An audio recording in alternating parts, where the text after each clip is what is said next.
Почитувани във втората наша видео презентация се отлучихме да викнем един от председателите на нашите близки невладени организации, а той е невладената организация Авена, която ще се фокусира на правата на ромите и нивният пристъп и инклюзия в обществото, а той е Драганчо Георгиев. Драганчо е на нашата емисия. Вие колко време сте председател на Авена и како се отбива вашата работа? Нашата организация постои вече от 2005 година вече. А аз съм втори мандат како председател. Бев како секретар, сега съм како председател на организацията. Окей. Од аспект од нашиот проект ќе поставим неколку прашања кои се надеваме дека ќе добиеме релевантен одговор на информации со кои би ги допреле темите за кои што ние не работиме.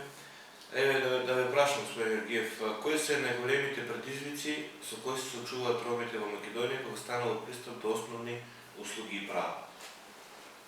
Можем да кажем, най-ранива категория са ромите. Голем дел от ромите са необразовани.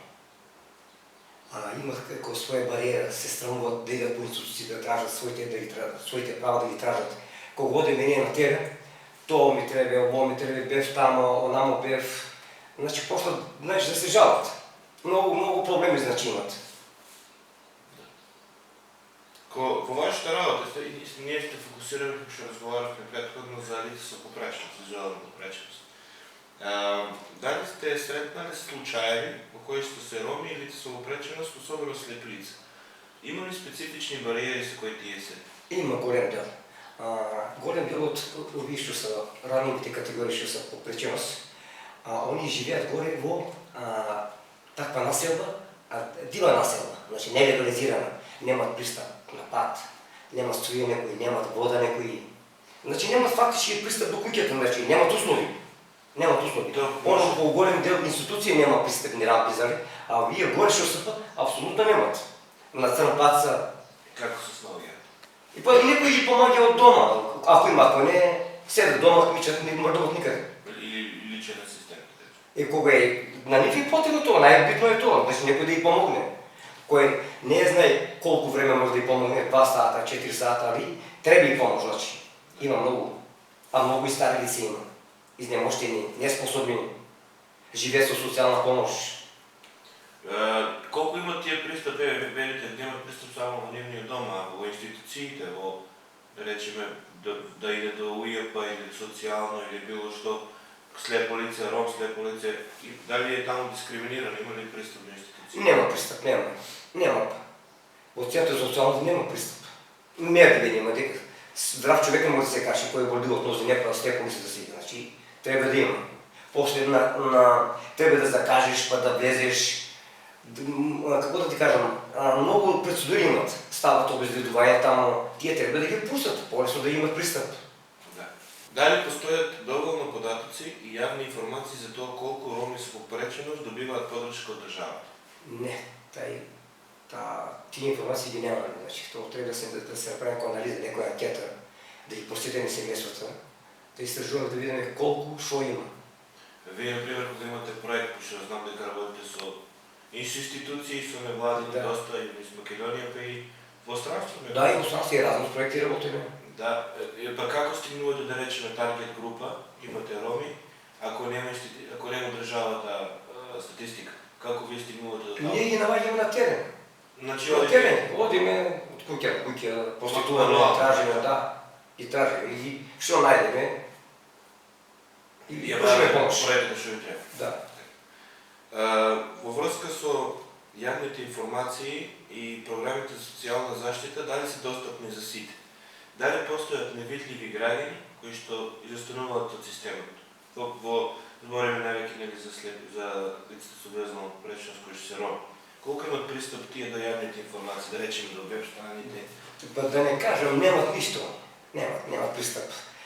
Пред тоа спомнав дека се неписмени, необразовани, сиромаштија голема, бедност имат. Дека они имат компјутер, телефон да имат, некој дел имат, некои млади имат. Тие повозрастните и поинвалидни што се нема тие. Како се решава тој проблем? Па ако слушаат некој, или ќе дојде ќе праша кај нас во канцеларите нешто да праша, ако има некој подршка да го донесе до нас, или ние случајно поминеме, па да не видат да ни прашат нешто, да ги информираме, за някои новини. Че вие теренски работите? Не, да, на терен, повече сме ние на терен. Браво. Фактически го помагате да се реши проблема. Да. Дали, колко може, например, соработката меѓу организации што работат со различни радиови групи? Ние, имате ли някои идеи како би можело да се продължи тази соработка? Што може да се подобри да соработката да е по-добра и помеѓу невладените, и помеѓу невладените и институциите? Аз би предложил да има някои по-чести средби, някои средби да имаме, да кажем. Соццентър, една средба да имаме месечно, софондо да имаме. Да, до център една средба да имаме, АВРМ да имаме, отивото превоз и тия средби се превод. Къде? Во АВРМ, агенция за преработване, да. И там бъдат превози, они всеки месец се преводят. Тия, що са активни. Они имат право и, мислям, да са пасивни до 6 месеца, но точно не го знам законно. Значи, трябва да имаме повече средно, за да ги знаем повече информации, за да ги пренесем. Значи да има някой начин предаване. Предаване, да. За да се обучат ромите. Да бидат информирани. Да бъдат информирани. Да. Добре идея това.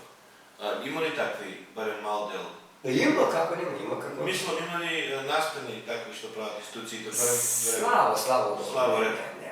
И кога му трябва информация, пак се ровите вие како невладена. ДГС, ако има от АВРМ, агенция за вработване, някои мерки за вработване, не ги информираме тия ранните категории. Има инвалиди, може там да аплицират, да поднесат пари, да ги фанят тия мерки, що са.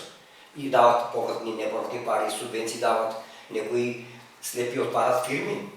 Со някои близки. На кой начин? Ако отпадат фирми, да кажем, силно отпада фирма на него име и нещо да си работят. Значи трябва да бъдете информирани. Они не са. Значи вие пак и във вас ситуация се пронаѓате како посредник. Да. Преко вас, со ваше... Како медиация, значи помагаме и ние. Ние, да кажем, всекоя година, кога има мерки, владени мерки, ние ги информираме. Голем дял. Нещо на интернет, преко Фейсбук, ама тия по-възрастни после и они не гледат. Не гледат. Немните деца, ако ги пренесат, добре, ако не, не можем ние от куќа на куќа да одеме. Известиме флајерче да ги правиме, да идеме на посета на семейство, да разговаряме со нив, што е потребно, што немат пристап, каде немат пристап, за да ни кажат. Доволно ли ви е, да речем, бројот на луѓе што ги имат ангажирано? Не, немаме доволно. Волонтери доваѓат, кои се не доваѓат. Кои сакат да помогне? Да, не тен, кој има слободно, може да дојде 2 сата, 3 сата, секој си гледа работа, обврска. Немаме финански дел да ги покрием. Немаме ние. Чекате на проекти. Да. Във връзка с администрацията, например, кои са най-честите пречки со кои слепите лица от ромска националност се соочуват? Со администрацията имаме проблеми, не да кажам проблеми, некоја бариера и јазична имаме. И нема доволно пристап да пристапат кон... Пак е пристапът проблем. Да, се е пристапот. И кога прашло нещо на ние, јазична бариера не ги разбират службениците, администрацията. И сега и вие да са во право да ги каже нещо, нема търпение. Не разбира, оди друг път дойде така вака и... А сам има асистенти, например? Да има друге, ги пренесе и ги помага. Тие што немаат асистенти? Немат и имат проблеми. Доаѓа до полиция, до разправа доаѓа, до кабла доаѓа по институциите. И одат сам? Одат сам и кабла сватат. Пошто има бариера, што викате, јазична, не е информиран и не знае како да реагира. Не знае. Службениците имат одредено време со колку луѓе може да се разправа. Ако му дојде 10 души, не може да се стера нейната работа. Да. Значи треба да ги бидат и од двете страни да бидеме флексибилни. Да. Значи тоа е вистински проблем. Тоа е најголем проблем и најгоштив е. Во политиките, например, да речеме од институциите, од повисок ранг, министерства и така натаму, колку се слепите роми вклучени во тоа? Дали смета дека има доволна вклученост на самите заедници во креирањето на политиките? Немаме. Не се вклучени никако. Има неколку политички партии, знам много. Да, има. Ромски има партии, може и 5-6 има. Тие активните што се едно... Дали 4 партии има и во власта што е коалицијни. 2 партии има коалицијски. Со сегашната власт. Но со слепите никој не работи.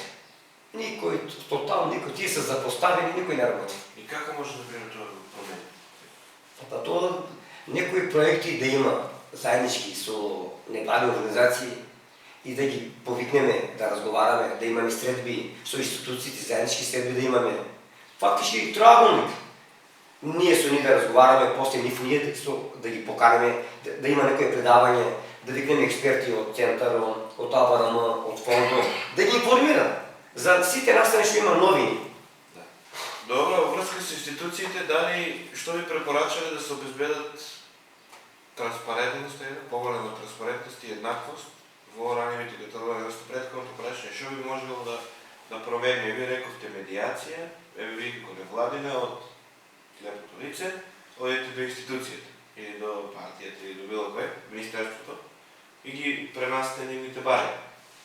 Некои други идеи имате како би можело тоа да го... Зашто медиација е медиација, може дали е да се најде начин како да стигне власт до министерството? Медиација е потребна. Тоа е нормално, потребно.